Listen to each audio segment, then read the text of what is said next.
10-Minute Murder contains depictions of actual crimes. What you are about to hear is real and violent in nature. Discretion is advised. This is 10-Minute Murder.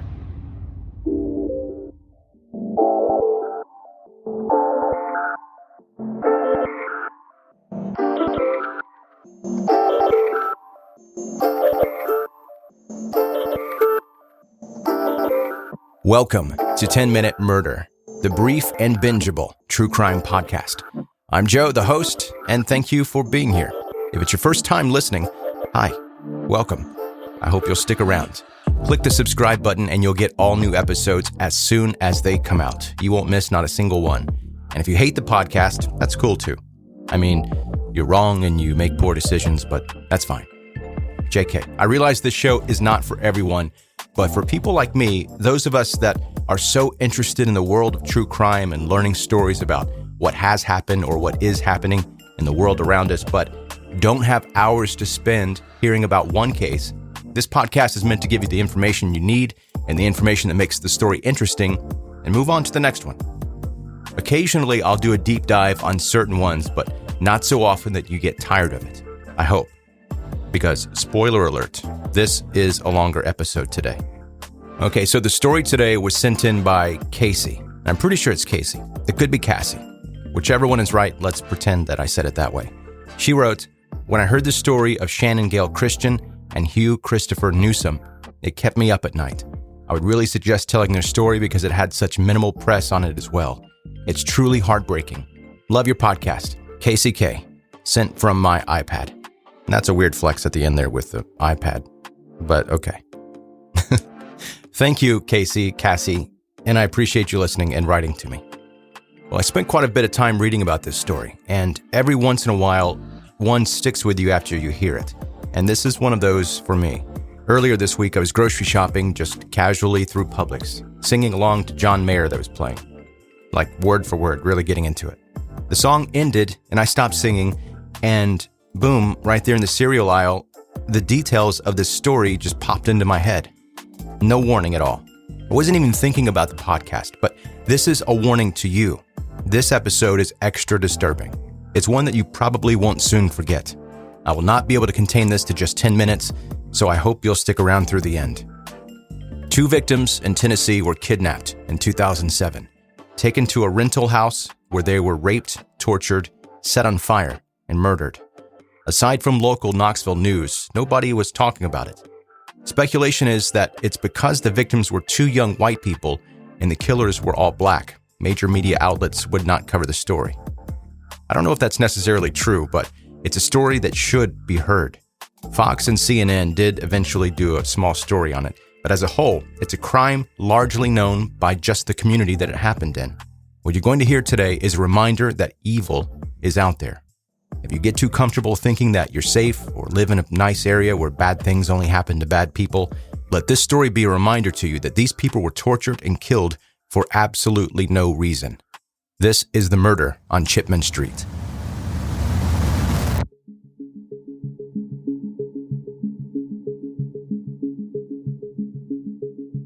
Shannon Christian, born in 1985 in Nacogdoches, Texas, moved to Tennessee with her family in 1997.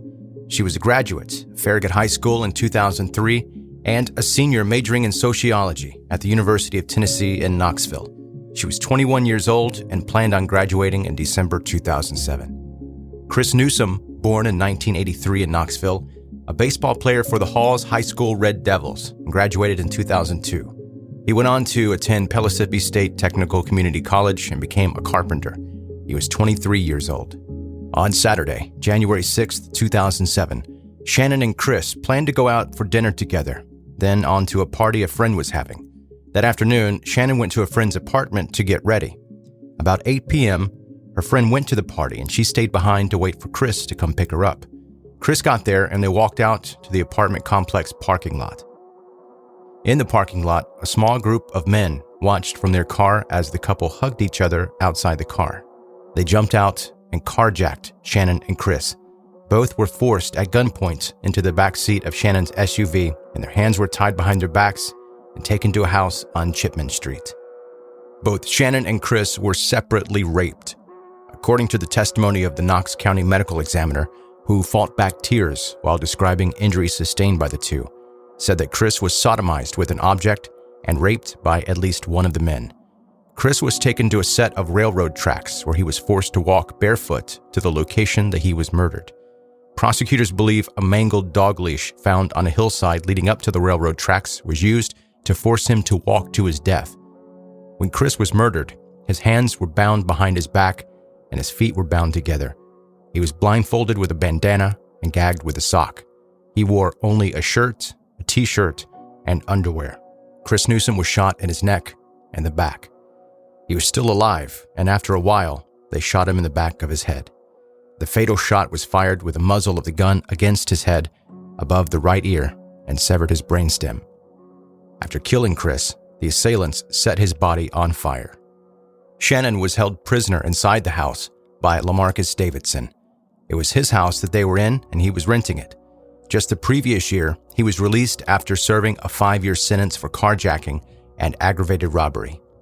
After murdering Chris, the assailants returned to the Davidson house where they beat and repeatedly raped Shannon. The medical examiner testified that she died after hours of sexual torture, sustaining severe head injuries and suffering severe injuries to her vagina, anus, and mouth due to sexual assaults. Her injuries were also consistent with being raped by an object. Prosecutors believe that she was tied to a chair and orally raped by Davidson and Latalvis Cobbins. She was also beaten and kicked in her vagina and beaten on the head. She suffered from massive hemorrhaging, bruises, and carpet burns covered her body. Before killing her, in an effort to remove DNA evidence, bleach was poured down her throat and they scrubbed her body with it. Shannon was hog-tied with curtains and strips of bedding. Her face was tightly covered with a small trash bag, and her body was stashed in 5 large trash bags. She was dumped inside a big trash can covered with sheets. The medical examiner testified that there was evidence that Christian slowly suffocated to death. As Shannon was left to suffocate, Davidson spent time with his girlfriend and gave her some things that he had stolen from Shannon. He also used Chris's cell phone and was seen wearing Chris's shoes.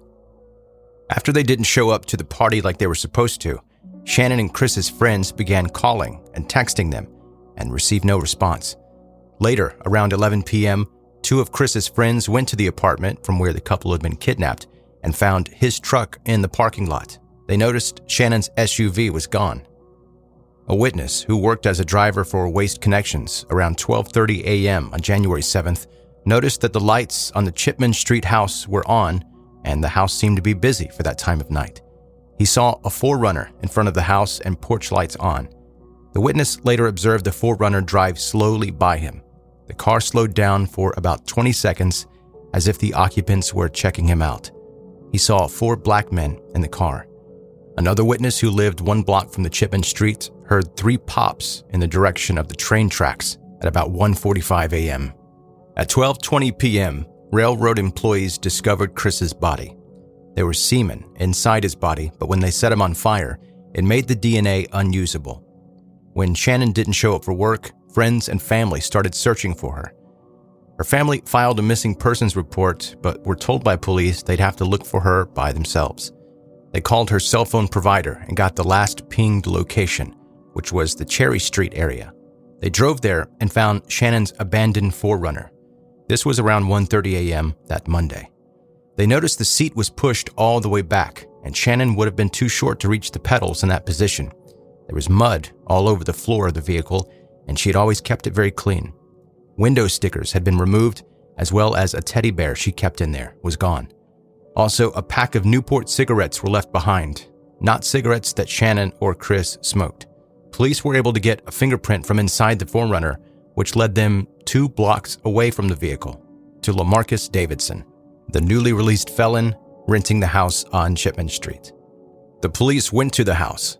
It was empty, but they did find Shannon dead in the trash, and many of Chris's and Shannon's belongings in the house. They also found shell casings which matched the bullets used to kill Chris. A manhunt for Davidson was underway, and after police learned of phone calls between Davidson and one other of the people responsible, Eric Boyd, they found Boyd. They asked where Davidson was, and he led them to a vacant house where they found him, still wearing Chris's shoes. They also found the gun there. During an interrogation, Davidson told 5 different stories about what happened, first claiming he wasn't at the house and he doesn't know what happened. On January 11th, Giovanni Thomas, Latalvis Cobbins, and Vanessa Coleman were arrested in Lebanon, Kentucky. Vanessa claimed that she was present during the crimes, but was also a hostage at the house. The suspects were all tried separately for the carjacking, torture, rape, and murder of Shannon and Chris. Here is the testimony from Latalvis Cobbins describing what happened. On New Year's of 06, 07, me and my girlfriend and my best friend came down here to Knoxville to celebrate New Year's with my brother. This is the first New Year's that he's been out since we were young teenagers. And I haven't seen him in years. And he had went to the penitentiary for carjacking. So I hadn't seen him, and I just wanted to reunite with him and see how he was doing. I had previously came down 2 or 3 times before that. So when me, my girlfriend, my best friend, and his girlfriend came down here, we spent New Year's together, and Stacy Lawson, George's girlfriend, went back, and we stayed down here. I think it was the first New Year, the first weekend after New Year's, a Friday, I believe, a Friday or Thursday, my brother got into it with his girlfriend, Daphne, and he beat her up, and she left. Saturday afternoon, me and my girlfriend, Vanessa, was in the back room, playing house, I should say, having sex or whatnot, and so we get done. We go in the living room where G is to watch a movie. It's getting dark. It's getting around dark. My brother comes in and calls me into the living room. Into the kitchen, and says, "Hey, you know this girl I've been telling you about that I want you to meet. We finna go over here and meet her. She got a cell for me or whatnot. So I want you to come and meet her." So I'm like, "All right, but I can't. How I'm gonna leave?" You know, and Vanessa's here. I can't just leave Vanessa like that. He's like, "Don't worry about it. I'm going to take care of that. I'm going to just tell her we going to the store. Just get your shoes and your coat and come on." So I said, "All right." So he tells her we're going to the store. I get my coat. We leave. As we're walking out of the house, out of the yard, I notice Eric Ward, his car is down the street, like 2 or 3 houses down the street. He said he's going to take us over there.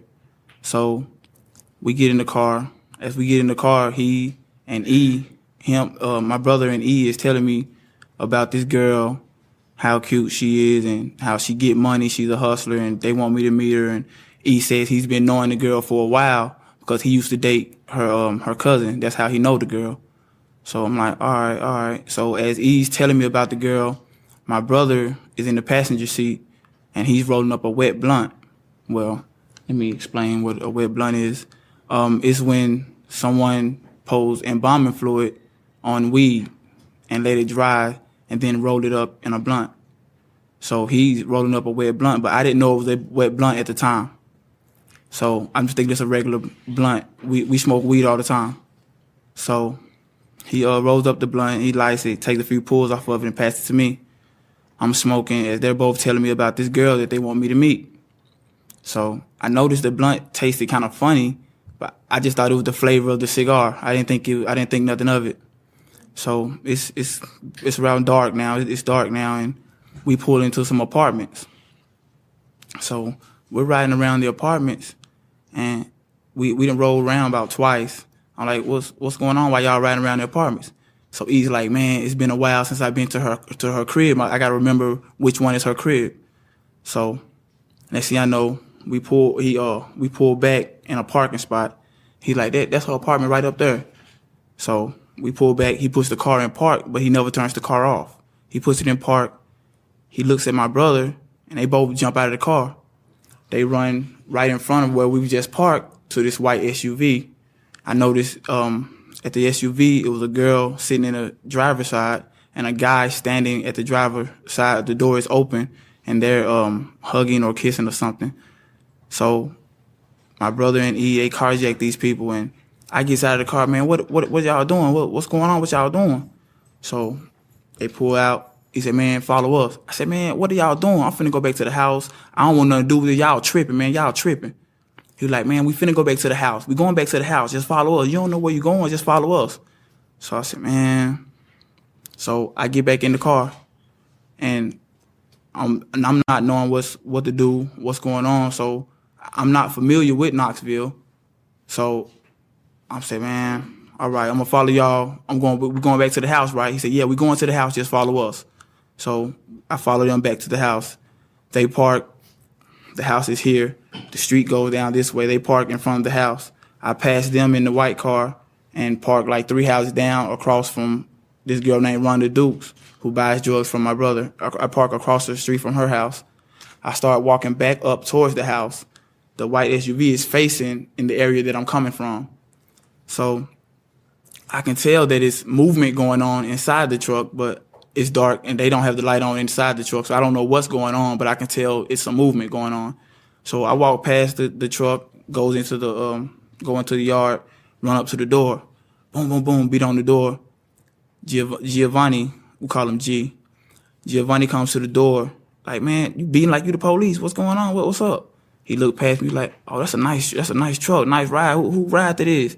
I said, man, you don't even want to know, man. These folks is tripping. He like, what you mean? I said, man, they just carjacked these people, man. They just carjacked these people, man. I don't know, man. They tripping, man. They tripping. I said, look, forget that. Just go and get your stuff. Get a few things. Man, we got to get up out of here. This is not the place to be right now. We got to get up out of here. Where Vanessa at? Man, she back there asleep. I said, man, all right, we got to get up out of here. He like, man, what happened? I said, man, it don't even matter what happened. We got to get up out of here. So as I'm telling him all of that, my brother walks in with the girl. He got her by her arm, and he's put his hoodie over her, and the hood is over her head.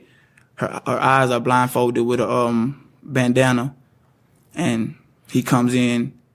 Every boy comes in behind him, holding the guy.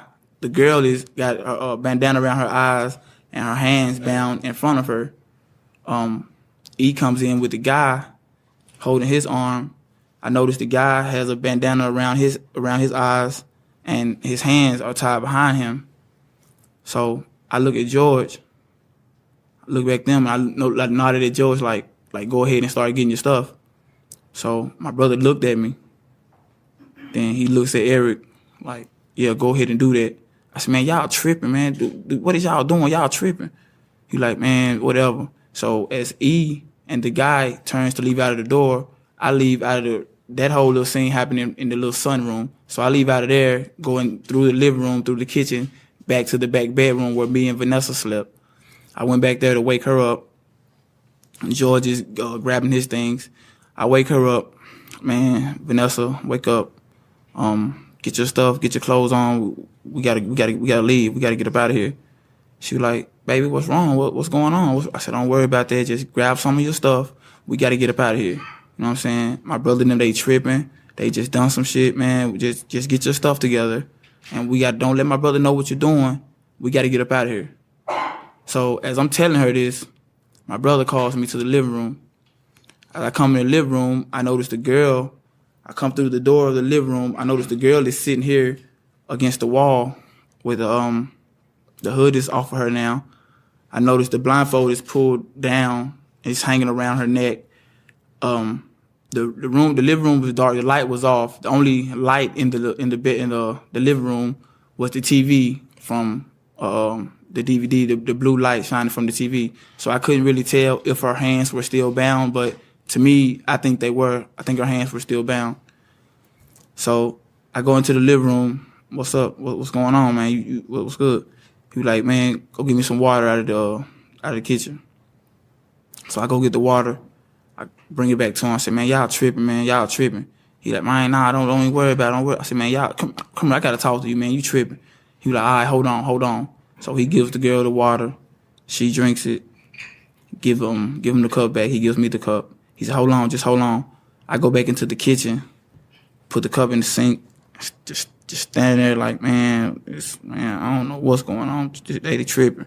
So as I'm standing there, I'm starting to feel the effects of that wet blunt, because I never did that. My brother have done it before. He tried to get me to do it. And I'm like, if it ain't regular weed, I don't want it. So I'm starting to feel real ill, real sick. So then he comes into the kitchen. He's like, yeah, what's up? I said, man, y'all tripping, man. Man, what is you doing, man? Do you even know what you doing, man? Man, you tripping. He like, nah, I got this, man. I got this, man. Don't worry about it. I got this. I said, man, how you got it, man? You just contacted these folks and brought them back to your crib, man. You tripping, man. That's dumb. That's stupid. He was like, man, I got this, man. I said, man, look here. Don't have the police come looking for me over some stuff you done did, man. Don't. He like, man, if the police do get involved, I'll take my charge. I done been to the penitentiary before. It ain't nothing. I'll take my charges. I said, you better. I said, man, and I think that's real effed up about, you know what I mean, how y'all got me out there, man. Why you lie to me like that? He was like, shh, I know if I told you what we was going to do, you wasn't going to come. So that's the only way I can get you out there to tell you, about the girl I've been telling you about. I said, man, that's messed up, bro. I'm supposed to be your brother, dude. You supposed to tell me, man, don't worry about it. I got this, man. You sound like a little girl. You want purses or makeup? I said, man, whatever, dude, whatever. I walked out, went back into the back bedroom where George and Vanessa were. He goes back into his room. So I said, y'all ready? Y'all got y'all stuff together? He said, G said, man, this is crazy, man. This is crazy. So Vanessa said, man, baby, what's going on? You don't look right. What's going on? I said, man, they gave me one of them wet blunts, and I don't feel good. I just want to get up out of here. So she said, what happened? I started telling her what happened, how they carjacked the people. So then my brother screamed, hey, Ron, what y'all back there doing? Man, y'all making me paranoid. Matter of fact, everybody come in the living room. I look around at them. I said, man, come on, y'all. So we go in the living room. My brother comes out in the living room. What y'all back there doing? Y'all too quiet. You know, I get paranoid when it gets too quiet. What's going on? I said, man, we be asking you what's going on. You the one tripping. You the one carjack these people. Nah, man, I told you I got this, man. Why you still tripping, man? I said, man, you tripping, man. You got all us involved in this, man. You tripping. Man, look, man. I said, you know what? We finna go. We ain't got nothing to do with this. We finna go. You do what you do. We ain't gonna tell on you, man. You gonna end up getting caught yourself. So we finna go. Nah, ain't nobody going nowhere. What you mean ain't nobody going nowhere? We finna go, dude. You ain't talking about nothing. We finna go. Nah. He put his gun out of his pocket. He didn't point it at nobody, but he just pulls it out. I'm like, dang, bro, you gonna kill me now? You pulling your gun on me? You gonna kill me now? I'm your brother. You gonna kill me? Nah, I ain't gonna kill you. But I'll shoot your ass, but I ain't gonna kill you. George, I don't like you anyway. I'll shoot you. And Vanessa, don't make me shoot your little pretty butt. So I'm like, man, y'all sit down, man. Y'all sit down. So he told us we couldn't go nowhere or whatever. I said, man, look, we just finna go. He like, wait, you ain't got nowhere to go. You don't know nobody. I said, man, we can walk to Vince's house. We can go to Vince's house. So, oh, you want to go to Vince's house, huh? All right. I'll take you to Vince. Just hold on. I'll take you over to Vince. Nah, you don't need to take us nowhere, bro. You tripping. You gone off that wet blunt, man. You tripping. Man, look, I'm going to take you to Vince's crib. Just chill out. I'm going to take you to Vince's crib. Just hold on. I said, man, I ain't got no choice. You done pull your gun out, say you gonna shoot people. I ain't got no choice but to sit down. He said, you damn right. So I sit down. He goes back into his room. He gets on the phone. He's walking back and forth from his bedroom through the living room to the kitchen, back and forth to his bedroom. Me, Giovanni, we're sitting in the two chairs by the kitchen door. Vanessa, she's sitting on the floor crying, saying she don't understand what's going on, sitting on the floor crying. I said, baby, it's going to be all right. Stop crying, it's going to be all right. So my brother has a credit card in his hand. He's walking back and forth through the house with a credit card in his hand. So G gets up, goes into the kitchen, sits at the table, start rolling a blunt of weed. Me and Vanessa goes into the kitchen and sit at the table. That's where we usually sit at and smoke weed. Sit around the table and smoke weed. So Vanessa said, here, baby, smoke this blunt, see if it'll make you feel better. Maybe it'll help you calm down. I said, nah, I think it'll make it worse. She said, nah, just take a few pulls, just calm down. I said, all right. So I took a few pulls off the blunt, but it didn't do nothing to make me feel worse. So as we're in there smoking, my brother comes to the kitchen door. Oh, y'all ain't gonna smoke with me? I can't hit the blunt. I can't hit the blunt. So George handed him the blunt. He takes the blunt. He said, matter of fact, come here, I need to holler at you anyway. I look up. He said, not you. I'm talking to G. Come here, G, let me holler at you right quick. G look at me. He gets up. They go into the living room. I can hear my brother saying, look, you know I don't trust you. So you got to do something for me to trust you. You got to do something, you know what I mean, so I can trust. You got to earn my trust. Him and George had got into it previously about a few days before that. And he had pushed G up against the wall or whatnot, so I could tell G was kind of scared of him. So G was like, all right. So about 5-10 minutes later, G and my brother leave. While they're gone, the girl is still in my brother's room. Vanessa's she's telling me her stomach is hurting. So she gets up and goes to the bathroom. I tell her that I'm finna go and check on the girl. As I go and check on the girl, ask her, is she okay? She asked me, could she get some water? I brought her some water out of the refrigerator.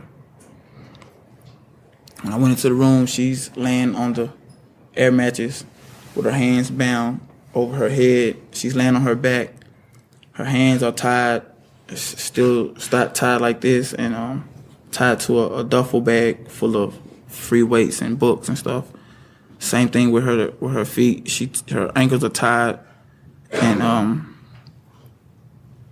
it's tied to a duffel bag. It's tied to a duffel bag with weights and books in it. So I untied her hands. Well, I didn't untie her hands. I untied the string that was going to the duffel bag. I untied it so she could sit up and drink the water. I gave her the water. She drank the water like that. She asked me what's going on. I said, I don't know.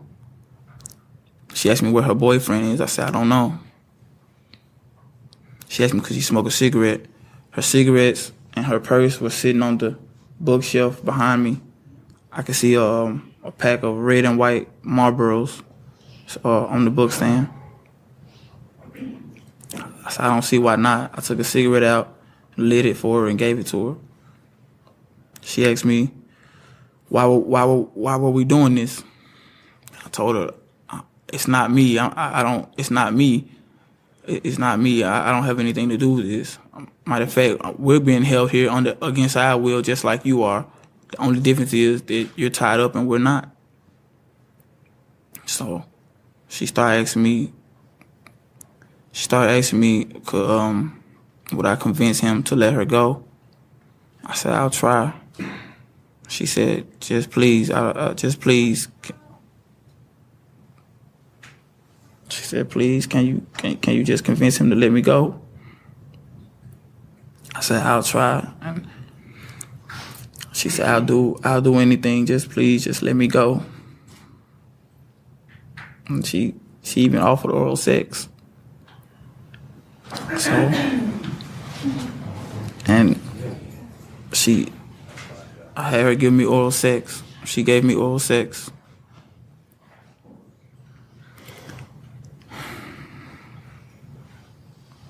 As I started to ejaculate, I heard a noise outside, and I heard Vanessa's flushing the toilet. So I got spooked. I jumped up, fixed my clothes. As I ejaculated, it got on her shirt and some on her pants.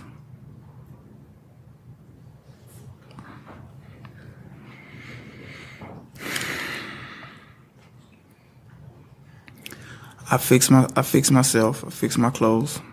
I put her back like I found her, and went back into the living room and sat down. Vanessa came out of the bathroom. We sat there on the floor, just sat there looking stupid. A few minutes later, Slim, my brother, George, both of them come back. They come back in. George was looking crazy. My brother came in, went back to his bedroom.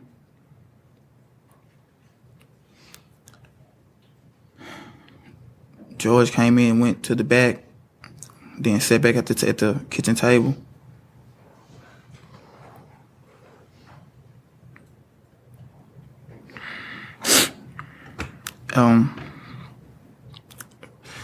We sat back at the table. All three of us, me, George, and Vanessa, sat back at the table. About 15 to 30 minutes later, my brother came and got George, and they left again. This time, me and Vanessa just sat there in the living room. Just sat there. Just sat there looking stupid. So, my brother and them, they come back, spend about an hour and a half to 2 hours. The first time they left, they was only gone for like 45 minutes to an hour. This time they came back, it had been an hour and a half to 2 hours. When they come back, they both had on dark clothes. So you can't really tell what it is, but you can see a dark stain on George's clothes and dark stains on my brother's clothes. George went to the back and changed clothes. And my brother changed clothes as well. Soon after that, every boy came over. And my brother came out in the living room. They talked for a minute, and the both of them went back in his bedroom. A few minutes later, my brother comes out and said, "All right, come on, I'll take y'all to Vince's house." So we all go out and get into the SUV. We go to the store first. My brother went and got some cigarettes and some cigars. And we go to some apartments. I said, "Man, what you doing? Thought you were taking us to Vince's house." He was like, "Yeah, I got to check on something right quick. Hold on. So he gets out, goes, knocks on the door. Some girl comes to the door. He talks to the girl for a minute. Then he get back in the car, and we all go to Vince's crib. Vince wasn't there. So we all came back to the house. We came back to the house. Every boy, he left the house. When he came back, he didn't have the guy with him. So I didn't know where the guy was. I didn't know what had happened to him. When we was younger, my brother would always tell me stories about how him and his friend carjacked somebody or whatever and took him to the ATM and made them withdraw money and left them tied up somewhere. But he never did nothing to them. So my assumption was they got the guy tied up somewhere, but I didn't think they did anything to him. So Eric leaves the house. And we all just sit there looking stupid. My brother goes back into his room. My brother keeps the back door. It got a deadbolt lock that you can only open with a key. He keeps that lock at all times. And the windows, he got nails in the windows where you can open it, but it'll only open like that far. So me, George, and Vanessa went to the back room talking. In the back room or whatever. That's the end of Saturday night, going into Sunday morning. Sunday afternoon, Pimpin', the guy named Pimpin' that gets drugs from my brother, he came over to get some drugs from my brother, but I don't know if he got any or not. He didn't come. He didn't stay at the house long, so I don't think he got anything.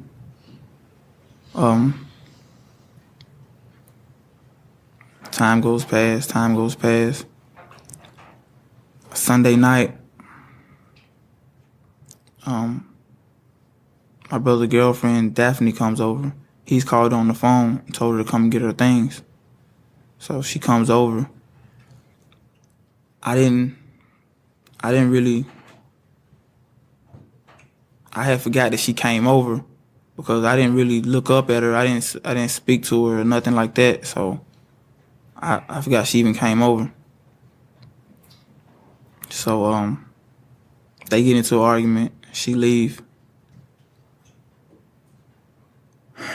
My brother gave some things to Vanessa and said that it was Daphne's stuff.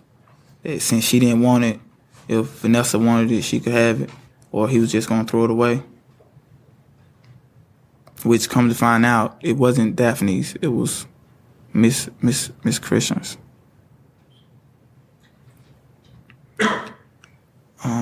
Sunday night,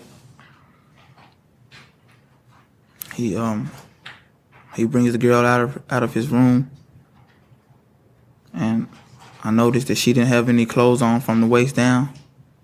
No shoes on, no socks.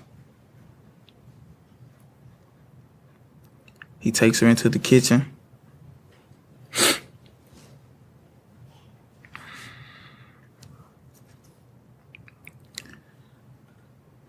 As he has her in the kitchen,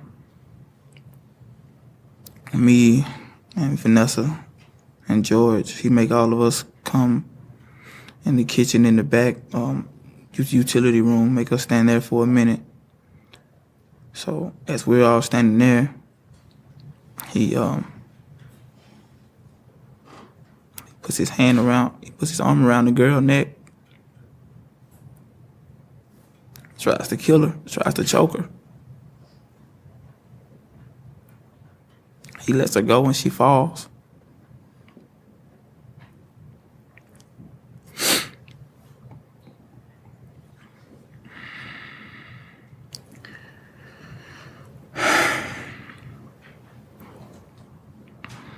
She falls to the floor.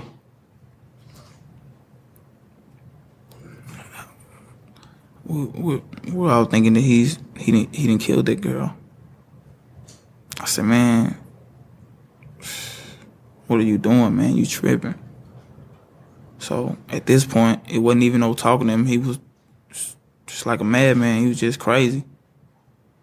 So I'm not knowing what to do. I'm feeling bad because I done brought my girlfriend and my best friend down here, and now we're all caught up in this madness. I don't want anything to happen to them. I don't want anything to happen to me either. So I didn't do nothing to stop it. I didn't do anything to stop it. When the girl was on the floor, my brother waved his gun at Vanessa, made her come and check the girl's pulse. And Vanessa said, I don't know. So then my brother gets mad, puts the gun to her head and says, you better know, you better check it and find out, you better know. So Vanessa starts crying. She said, I don't know. I can't tell, I'm not a nurse, I don't know what to do, I don't know. So he looked at me, I said, man, I'm not doing nothing. You might as well shoot me right now, I'm not doing nothing. He said, man, what? He looks at me and then looks at Vanessa. And, man, well, get this bitch out of here then. Take her in the other room. I said, man. So at that point, I'm like, okay, this is our chance. This is our chance to escape. We can get out of here. So I said, come on, George. We going to the living room. She said, nah, George, you stay in here. You stay in here with me. I said, man. So we went in the living room and sat there. Vanessa's crying. I'm holding her, telling her to stop crying. My brother ties the girl up in a fetal position.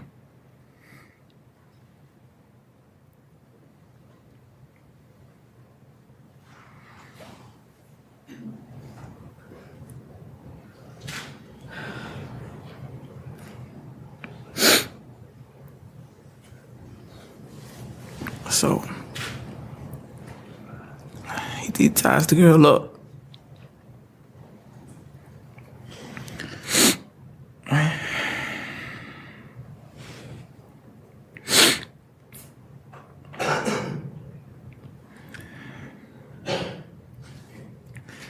ties the girl up, put her in the garbage can.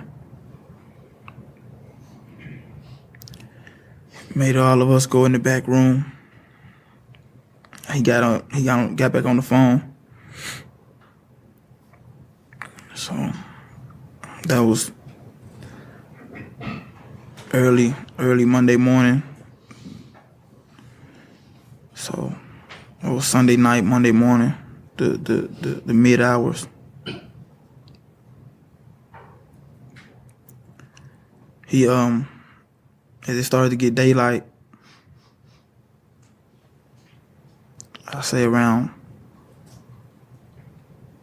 honestly, I don't know what time it was, but after it got daylight, he left. Then when he did leave, and the three of us were there, I said, come on, y'all, let's go. We got up out of there.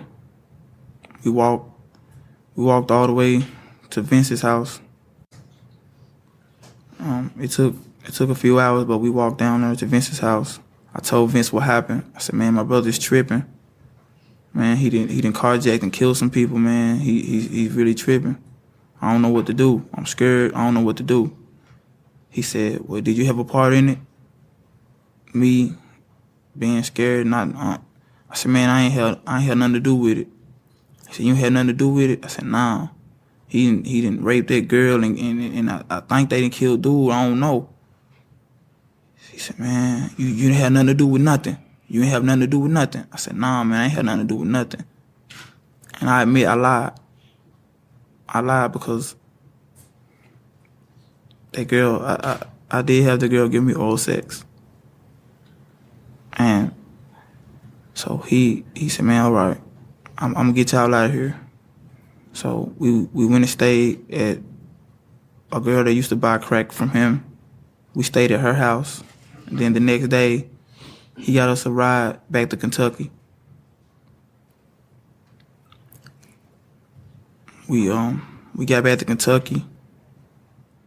Well, while I was at Vince's house, I called my mom and my sister. I said, man, bro up here tripping, man. He done just did some crazy stuff, man. I don't know what to do. I don't know what to do. So my mom asked me, did I call the police? I said, no, I didn't call the police. She said, well, why didn't you do something? Why didn't you call the police? Why didn't you do something to stop it? I said, Mom, man, dude up here, bro, really tripping, Mom. He pulling guns on people, and I got my girlfriend with me and my friend. I ain't trying to get nobody shot. She was like, well, what you finna do? I said, Mom, I don't know what to do. Vince said he can give me a ride back to Kentucky, so we're gonna go back to Kentucky, and I'll figure something out when I get there. So we ended up going back to Kentucky. And we got to Kentucky, we went to Blue's house, Natasha Hayes. We went to her house. And later on that night, I called my mom and my sister again. And my sister was telling me that we was on the news. They had our pictures on the news saying that we was wanted for questioning. So she called my cousin on three-way. My cousin was telling me, man, y'all in some deep shit, man. Y'all in some deep shit. Man, I said, man, I don't know what to do. Should I call the police or what? I mean, they might arrest me and take me. So my cousin was like, man, if they don't find your brother, then yeah, they gonna keep you and hold you responsible for everything. I said, man, but I ain't had nothing to do with it. I ain't know they was gonna do that. He was like, man, did you have anything to do with it? I said, no. He said, you ain't had nothing to do with it. I said, nah, I ain't had nothing to do with it. He was like, well, they still gonna hold you. If they catch you and don't find him, they gonna hold you. They gonna keep you for that. I said, man. So my sister was like, don't worry, bro, don't worry. We're gonna find some lawyers and we'll see what we can do. We're gonna find some lawyers and see what we can do. I said, all right, while y'all do that, I'm gonna write the police number down and I'll call them from a payphone tomorrow. Call them from a payphone so they won't know where I'm at, and we can try to make something happen. Get some lawyers and see what we can do about this. I wasn't able to call the police the next day because the next day the police was at the house, surrounded the house that morning. They took us all into custody. But that night when we got there, I had told everybody, look, y'all say we came back when Stacy came back, man, because I don't know what's gonna happen. I don't know what's going on. So just to keep everybody in the clear, just say we all came back when Stacy came back. So Stacy ended up coming over there, and I told her to say we came back with her. She said, "Nah, I can't do that. I can't. I know I came back, but y'all didn't come back with me." I said, "Dang, Stacy, man, dude, just killed these people, man. We all wrapped up in it, man. You gotta say we came back with you." She was like, "I'm not getting involved with that. I'm not getting involved." I said, "Man, well, if they come, I'm just telling what happened. I'm just telling the truth." So the next day, the police came, took us all into custody, questioned us. They said I was the first male of the three of us to be questioned. They asked me what happened, and I didn't tell the truth. I told bits and pieces of the truth, but I just left out what I did because I was scared. I knew that this was a real bad, horrible situation, and I knew what they did to them people was terrible, and I didn't want to be a part. I didn't want to have nothing to do with it, so I tried to distance myself from it as much as I could. So when the police asked me, did I have anything to do with it? Did I have sex with that girl? I told them no. I lied again. They said, "Are you sure you didn't have no sexual contact with that girl?" I said, no. Which I did. I was scared, man. I didn't know what to do. I didn't know, I didn't know what to do. I knew that I was caught up in some real bad mess, man. So they got through questioning me. I cried and all of that. They let me go out and smoke a cigarette. They brought me back in, and two other officers came in and questioned me again. One of the officers sitting there questioned me with another guy, and they asked me again what happened, and I still told bits and pieces, still leaving out what I did. And the guy that was with him asked me, "Did you have sex with that girl?" I said, no, I did not have sex with that girl. He asked me again. He said, "Are you sure? You positive that you did not have sex with this girl? There's no reason that your DNA should be on this girl anywhere." I said, no. All I did was gave that girl some water. I did not have sex with that girl. I lied again. I sit here today in front of y'all and admit I lied repeatedly. I was scared. I didn't know what to do. And I understand that by me lying so many times that you all are probably sitting there wondering, why should y'all believe me now? Since I've already lied to the police so many times. To be honest, I feel like if I don't tell y'all now, because at this point, at this stage, I ain't got no reason to lie. I have nothing to lose by telling y'all the truth and what happened. The DA has already put on their proof about my DNA being on that girl. I can't deny that. Yes, my DNA was on that girl. I did have oral sex with that girl. I can't deny that. That's why I'm sitting here telling you now what happened, how it happened, that I did not have any knowledge about what was going on before it happened, and I didn't want a part of it. And yet, I still had oral sex with that girl. I'm not sitting here and asking you all to disregard that, because I'm wrong for that.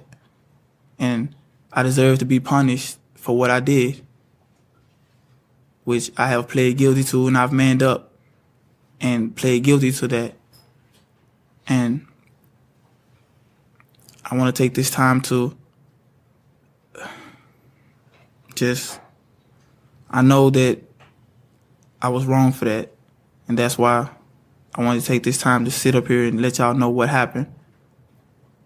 But I did not have anything to do with them people getting killed. I did not know about what was going to happen.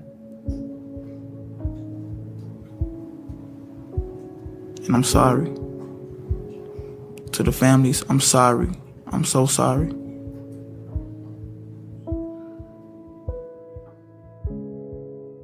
In the end, Vanessa Coleman was convicted of facilitation of aggravated kidnapping, facilitation of rape, and facilitation of the murder of Shannon Christian.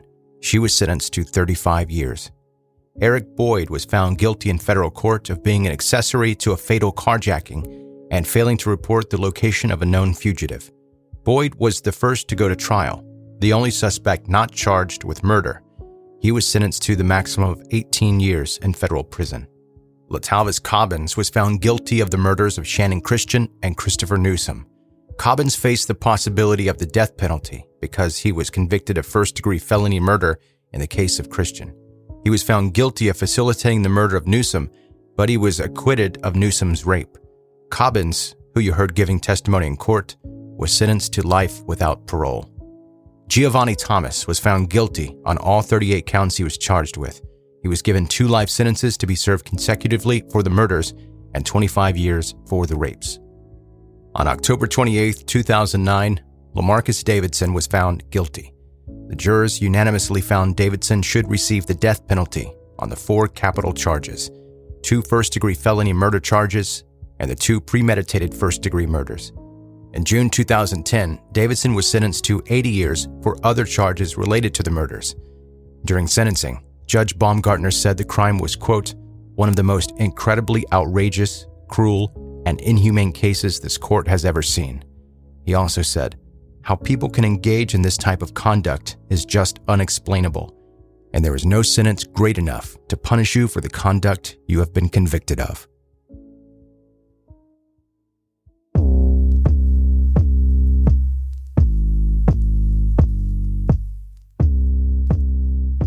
That's today's 10-Minute Murder, the brief and bingeable true crime podcast.